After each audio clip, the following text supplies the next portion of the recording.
Welcome to another episode of Latinos Who Thrive. I am your host and producer, Victor Escalante. Today we have as a guest Dr. Melanie Rodriguez, who is a leadership coach.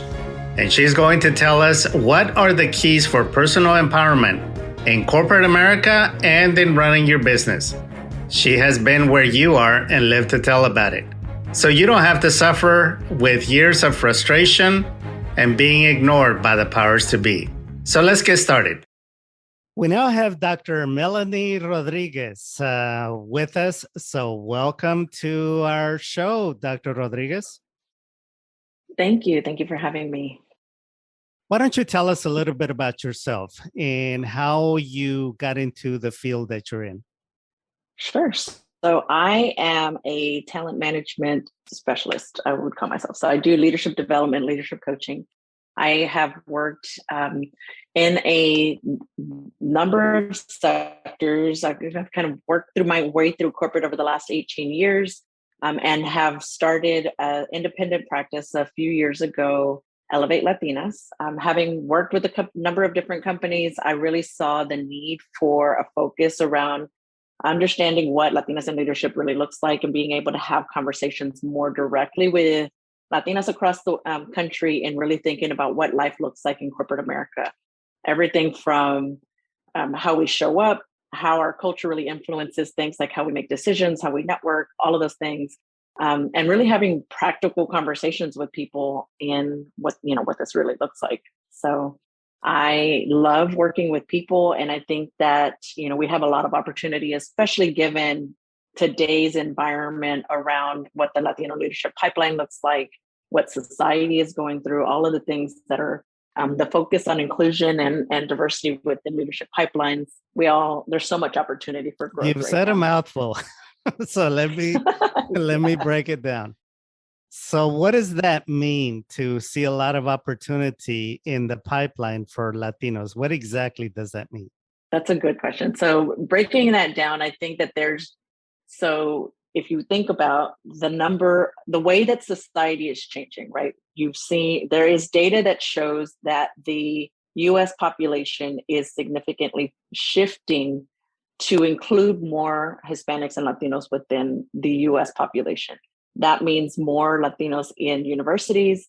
That means more Latinos within the corporate environment, and opportunity for Latinos to continue to grow through what the leadership pipeline looks like, through development into supervisor roles, into management roles, et cetera. Yeah. So Dr. Rice, I'm sure you're familiar with him, the sociologist from Rice University. He says that as Texas goes, so goes the country. That's the good news. That's the bad news, because Latinos, as Houston is predominantly Latinos don't earn enough to sustain the tax base for all of the infrastructure that the state needs. And so it is incumbent upon Latinos in corporate America to form a partnership to begin to put into the pipeline professional Latinos, education and programs for inclusion in order to supplement all of the boomers that are dying, they're retiring, or both, because we're going to be left with a tax base that is non-existent. Now, absolutely. I agree with you 1,000%. Talk to us about what is happening in corporate America, and those listening to us, what they need to be aware of and what they should be actively doing in order to position themselves for greater roles of leadership. Thank you for the question. So a couple of things. One, I mentioned earlier that companies and society in general, the conversation is shifting about how we talk about inclusion, how we talk about diversity, how we talk about equity, all the things, right? Companies are looking more at their metrics on how they're hiring and promoting people into different roles. I think one of the things that is critical for people who come into those roles, specifically Latinos, especially because I have a vested interest, but just in general, to your point, the conversation doesn't shift unless the people being hired into those roles shift the conversation. What I mean by that is when people become selected into hired into positions or promoted into different positions, they need to be able to use their voice authentically in the roles that they are brought into. When you are put into those positions and you speak the same tone or you have the same conversation as the person that was there before you, it doesn't change the conversation that's being had at the table. So what that means for me in how I approach leadership development and thinking about coaching and helping people have these conversations, it's really more about how do I show up in ways that are authentic to me, like make me feel comfortable in the role that I'm going into and still be able to do the things that are seen as strong leadership traits. It could be sitting at the table and making sure that you are discussing the points that you feel are important for your team, right? So a lot of times, go into these roles, they're selected and because they're really good technically at what they do, because we work hard, we know that. But then they go into these meetings where they feel like people around them are smarter or more important or lo que sea, and they don't necessarily speak up within those meetings. So it is about making sure that you feel prepared within those meetings in order to speak up in those roles, right? And that's where we have your voice at the table and be loud. Yeah, and that's where we get into the imposter syndrome. Absolutely. Do you think Latinos suffer from a chronic emphasis on imposter syndrome? I do think imposter syndrome is huge within the Latino community, specifically within women in general, of course. And it shows up in a lot of different ways, right? It could be that I have, perfectionist. I have to know everything before I can speak up. It could be I want to be involved in everything, so I want to spread myself real thin, but then you're not really doing enough of everything. It shows up in a lot of different ways for people. Absolutely, pieces of that. So let me backtrack. So own up your intellectual capital. If you have the education, if you have the experience, own it and use it. Voice it, right? Voice, absolutely. The other thing that you mentioned was to be a part of the conversation, to lead the direction of the team, the company, the culture. How do you do that specifically? So I think the other piece is around being really intentional about your network, right? How are you sharing your voice? Where are you sharing your voice? Who are you getting on your team, on your side? And how are you really creating relationships and connections with the people around you, right? So tend to be a very collaborative, community-oriented culture, right? We like people. We like to hang out at the loteria table. We like to, hang out at dinner. But if you do that unintentionally, it can come off as, it can be perceived as just hanging out and not socializing and not doing work, right? But if you are really intentional about what that looks like and purposeful, should I say, about how you create connections, how you are approaching relationships you create with people from a take way, right? What are you bringing to the table in addition to what can I gain from these different relationships that I'm creating? And just being really thoughtful about who's in the different spheres of your network. When I think about networking, I think about it in 3 different ways. The first one is very operational, like who do I need to know in order to get the job done, right? Like this person does the accounting and this person, I know this person in marketing, creating that network. The other piece is around understanding kind of what your social or your community looks like. So these are the people that you like vent to when you're frustrated or you need go to for advice, like mentors and things like that to help you understand how to do your job, how to set up your positioning, all of those things. And then the last kind of sphere of my network, I really think about being more strategic and more long-term. So who is going to help me get to the next level of my career, or who's going to help me to take this project to the next level, in really thinking broader and bigger picture. And so being very smart about who you're identifying, knowing how you're valuing each individual and like how you're leveraging them and how you're bringing yourself to the table so other people can take advantage of what you bring to the table as well. So now you're getting into social capital, is cultivating it and using your social capital wisely. Wisely know who to and turn to. purposely. Yeah, know who to turn to and know who not to broach certain topics that And if they don't know you, they're going to misinterpret you or view you as a rebel or black label you with some other stereotype that again does not advance your career or the goals of your team. Yeah, absolutely. And when you think about those things, it is who can you leverage for X, Y, and Z, but it's also thinking about yourself as capital and who would benefit from me so that I can put myself out there and create that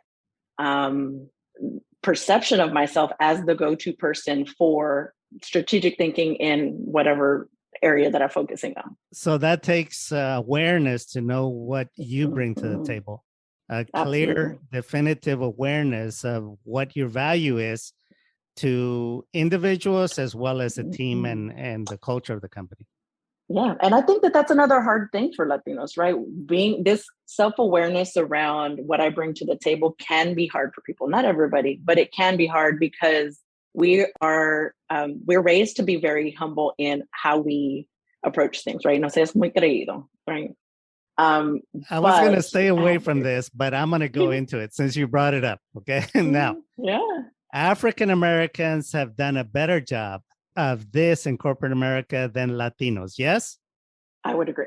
Okay. So what do you think Latinos need to do in order to model the advances that African Americans have made in corporate America? Sure. So I think that there's a few things, but one of the things that I would add to the list is, or make sure that we call out, is bringing people along the way. Because there is a community of doing for myself sometimes. And so, and thinking that there's not enough to go around. In this environment that we're in, we have such an opportunity to bring people along with us and to advocate for others within our community. I think the African American community has done a really good job of creating spaces where they are growing together as a community. And I think the Latinos have a really big opportunity to do that. And it's starting to work, or it's starting to happen within things like Latino ERGs, employee resource groups, right? So if you have an employee network in the organization that is focusing on things like career development or community building or whatever, helping to grow some of those things or being involved in those environments, I think is really good. Also being able to, as you get promoted into different roles, look for opportunities to bring others along with you or advocate for others for work on projects or positions in different teams, whatever that might look like, just making sure that we're creating that community within ourselves to bring each other along. Dr. Rodriguez, you are very articulate in explaining this complex process. It's a human development process that Latinos need to go through. In your own personal experience, did you struggle with this and had to learn it firsthand in order to teach it? I worked in corporate in a very white male dominated industry for a long time. And being often the only person of color, being very often the only woman in the room, it was always a challenge, right? So when I was going through corporate, not being able to look up and see people who were reflective of what I wanted to be was really hard, right? There's not a lot of people of color in the energy industry in higher level positions, even at the moment. So I think becoming those people, making sure that you're advocating for the people that are around you is super important. And it took a long time for me to feel comfortable in reaching out for help. Because I think that that's another imposter syndrome thing is, if I can't do it by myself, then I'm not worthy. But the reality is every good leader has a circle, a network of people that help them along the way. So asking for help is a strategic thing to do.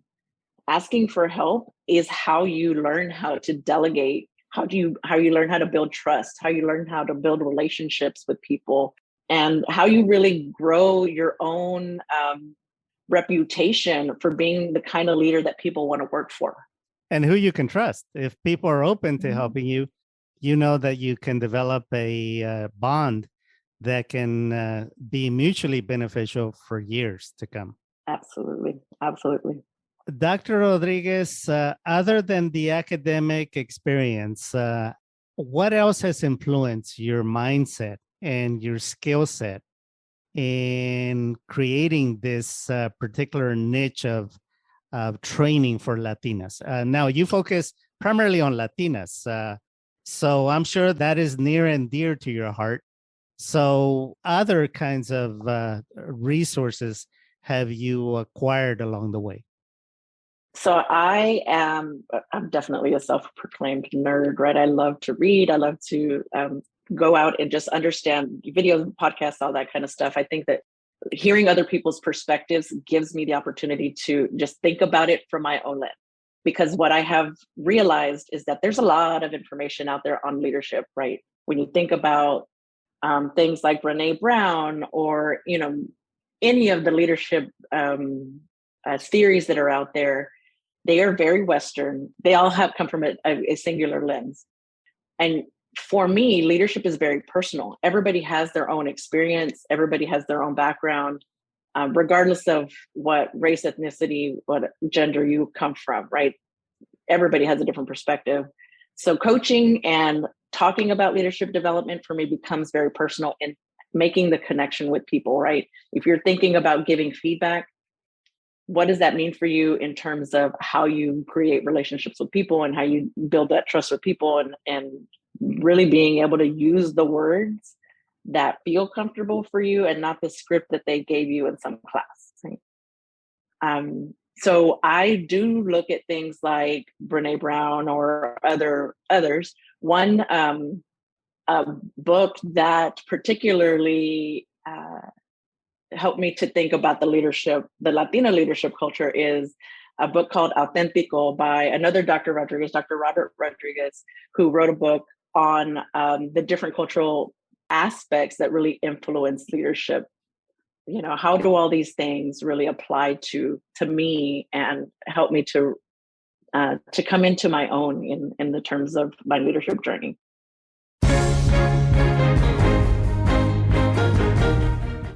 You are listening to Latinos Who Thrive. We'll be right back. This show is sponsored by ETC, Escalante Training and Consulting. Do you need more sales and greater productivity? For more than 2 decades, Victor Escalante has been training executives and companies in cultural communications, team building processes, sales competency, emotional intelligence, and project management. Find out how ETC is ready to help you by visiting their website at victorescalante.com. And now we continue with our show, Latinos Who Thrive. So you recently completed a training for Latinas.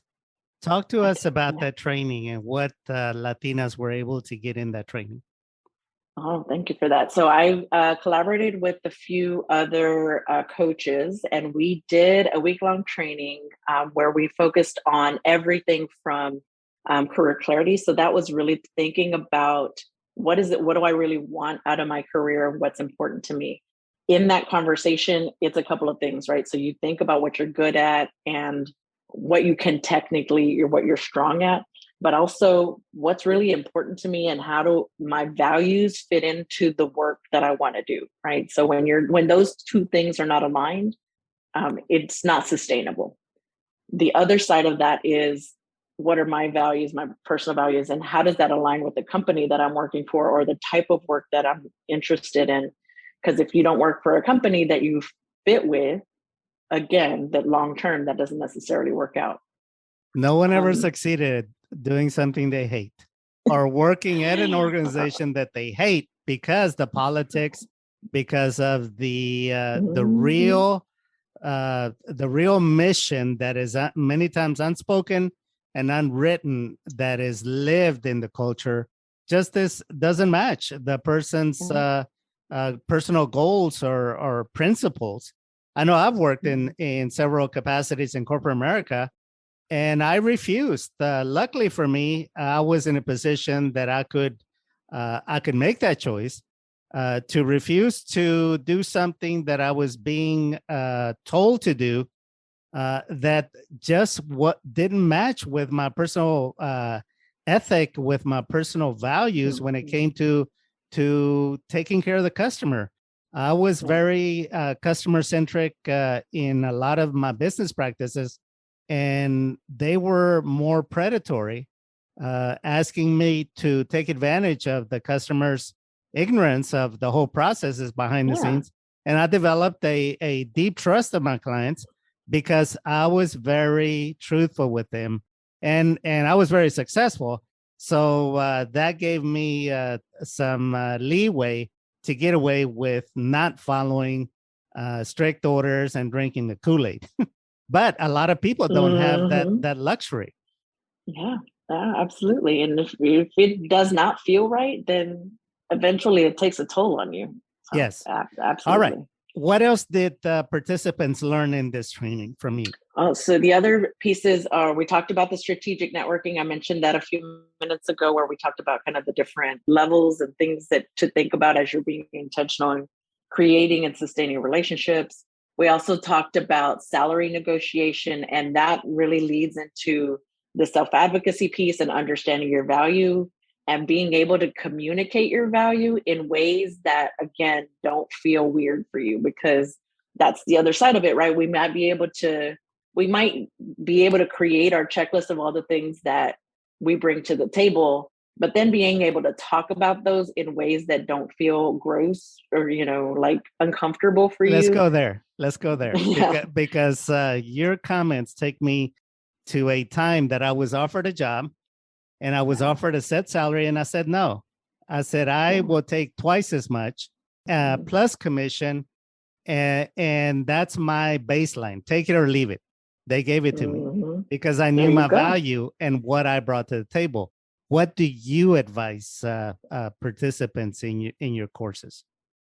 So I always start with creating your list, right? And I think that getting feedback in order to create that list is a place to start, right? If you're not comfortable on your own writing down all of the things that you're good at and all the, being able to identify all the things that you bring to the table, absolutely get feedback, whether you're good at it or not, because I think that a lot of times we have blind spots.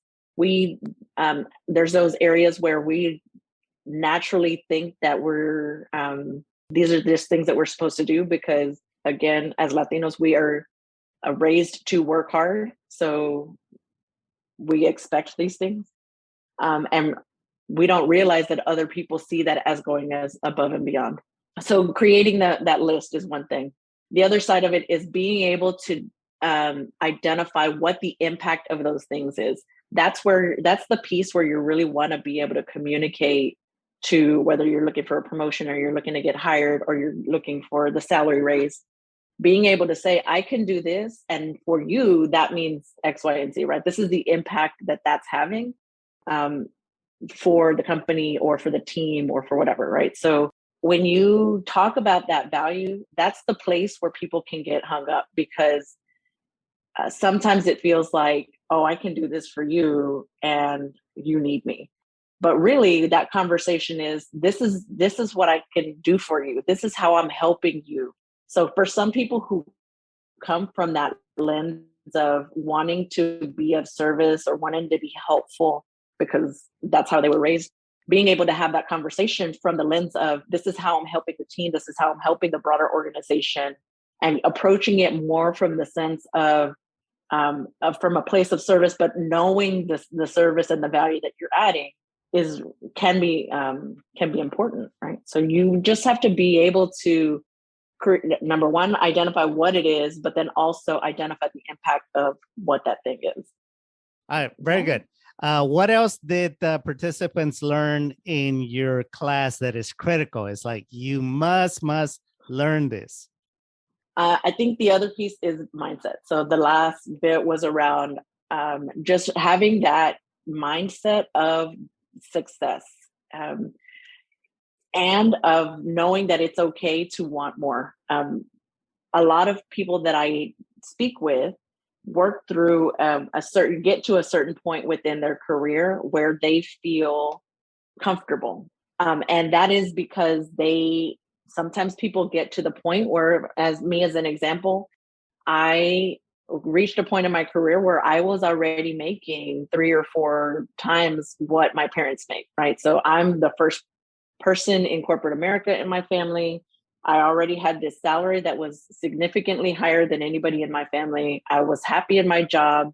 So to feel like I wanted more was hard for me, because I'm like, I already have so much. How can I be so ungrateful for what I have? So being able to shift that mindset from I'm not grateful for what I have, even though I've come so far, to I can do so much more, and it's okay for me to want more, is a big part of it then. Let's go there. So you were listening to your inner critic saying, "No te creas tanto." Okay. Sometimes that's mom's voice telling you not to think too much of yourself. So how did you battle that inner critic? What did you do specifically to overcome that self-talk that was telling you to don't think so high of yourself, just be content with where you are and be done? Oh, so aside from therapy, no. But it is making sure that you're in the right you're surrounding yourself with the right conversation, and that you're reminding self-coaching and reminding yourself that it's okay to want more. In the sense that shifting that mindset is really about thinking about it from a different lens, right? So if you're having the conversation with people who have that mindset of you should be grateful for what you have, then you're going to feel that way, or you're going to be stuck in that space. If you have conversations on a different level and you shift your perspective, it is really about making sure that you're very intentional about how you think about things, right? So it is not that you're ungrateful. It is that you are building on the legacy of your ancestors, right? If you come from a family of immigrants, this is what they came for. So that they worked hard so that you could work hard, so that you could achieve all of the things, right? You are not ungrateful. You are building on the legacy that people created the foundation for you with. Are you a first generation immigrant? So my family, my grandmother immigrated from Mexico. She brought several kids. My mom was the second born here in the United States, and then me. Oh, okay. Yeah. And how has that influenced your trajectory in life? It's been really interesting. I focus on Latinas, and I work a lot around Latina leadership because that family was all women, right? My grandmother ended up being a single parent. She had all girls and one boy. The youngest was a male.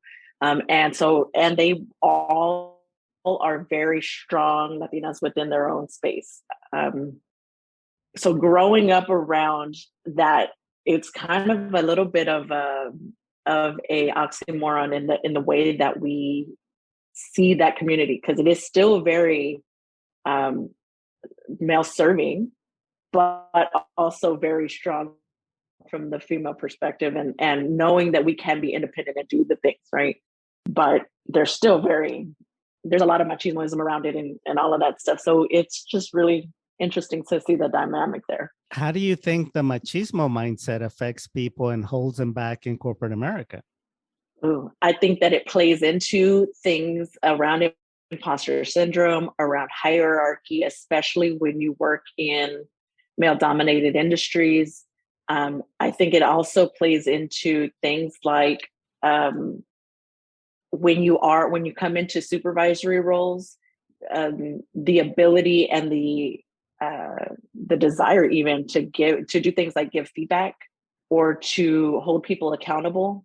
From a Latina perspective, you have to be able to stand your ground in those spaces, while also not falling into the machismo space.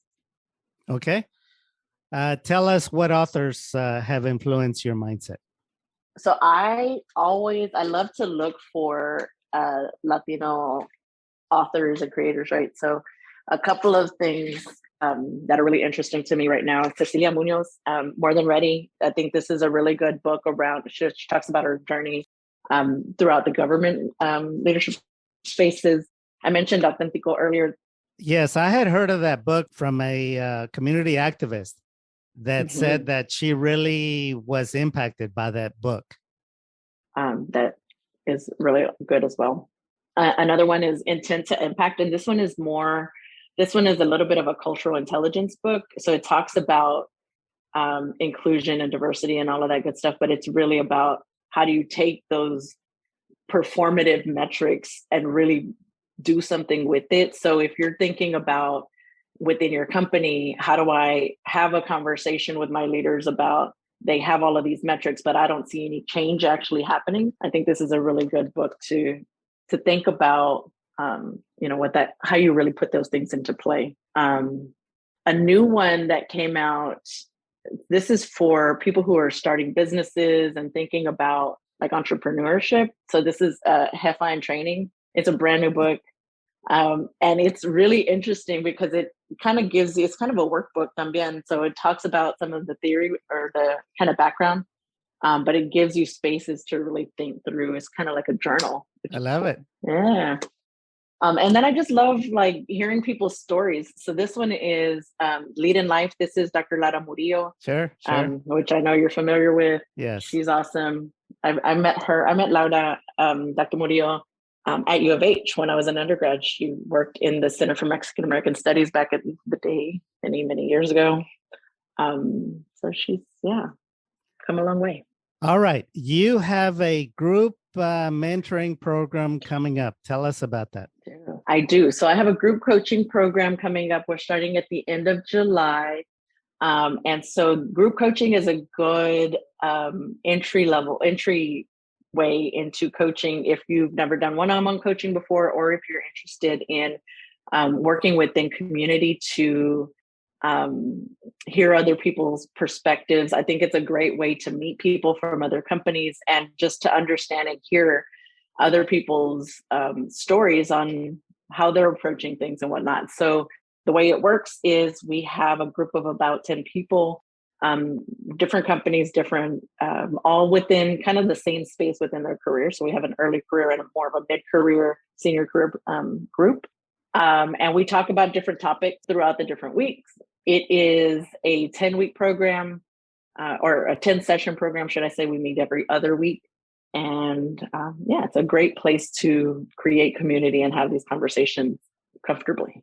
Tell us 5 takeaways that people need to really, really understand or do a deeper dive into for them to thrive and succeed in their business or in their career climb. Ooh, okay. Number 1, know yourself from all aspects, and don't be afraid to get real with yourself. Be vulnerable. I think that can be hard for people. Number 2, be able to talk about yourself in the sense of add value and the impact that you have. So knowing what that conversation looks like. And then number 3, I would say know your community and the spaces that you are creating for yourself and being very intentional about that. You use the word a lot, intentional. Tell us what that means. Tell us what that means. I know what it means, but tell us what that means to you. What does it mean to me? I know a lot of people who go with the flow, especially for people who are either going through a leadership program or trying to figure out their careers. And, it's kind of like whatever the company tells me to do, I'm going to do it, or because, they know better. But I think nobody knows you like you know yourself, because they mean something and because the chain of events or what it's going to impact after that is important. If you're doing it just to do it because it's on some checklist somewhere, or because you read it in a book somewhere, that doesn't necessarily mean that it applies to your situation. So really thinking about why am I doing the things I'm doing and how does it really connect to where I want to go in life, I think is super important. It's also a very esoteric term because when you set an intention, that cuts off other options, that cuts off other energies, and it makes you very laser focused to get your objective. So I was just curious how you defined it. All right. So what else is left? Yeah. So when I mentioned earlier around know yourself, so I think that the other side of that is don't find ways that feel comfortable to show up as yourself and not have to shift who you are or how you show up for different spaces that you're in. Absolutely. That's the recipe to avoid mental illness, because you show up to work or to a certain business space as someone other than who you are, then that's going to create an inner schism. That's going to create inner conflict and incongruency, even in execution of whatever strategy that you are setting out to accomplish. All right. Any final words, Dr. Rodriguez? And leave your mark and change the world. We all have the opportunity to do that in small ways. That's a big one. Whole world, but yeah. If Steve Jobs wanted to put a ding in the universe, by all means, it's like, what's stopping you from you leaving your mark in the world and leaving a legacy or creating a legacy and giving a hand up to the next generation that's going to follow you? Because teachers are forever. Teachers pass on the lessons and they pass on the important principles that people need for leadership and for advancing and thriving in our communities. Well, Dr. Rodriguez, it's been a pleasure having you, and we look forward to. Oh, one final thing is, like, you have a special offer for listeners of our program. I do. So for people who are interested in the group coaching program, so you can reach me on Instagram at Elevate Latinas or on LinkedIn, Melanie Rodriguez, Ph.D. Or and we'll have all your information in the show notes.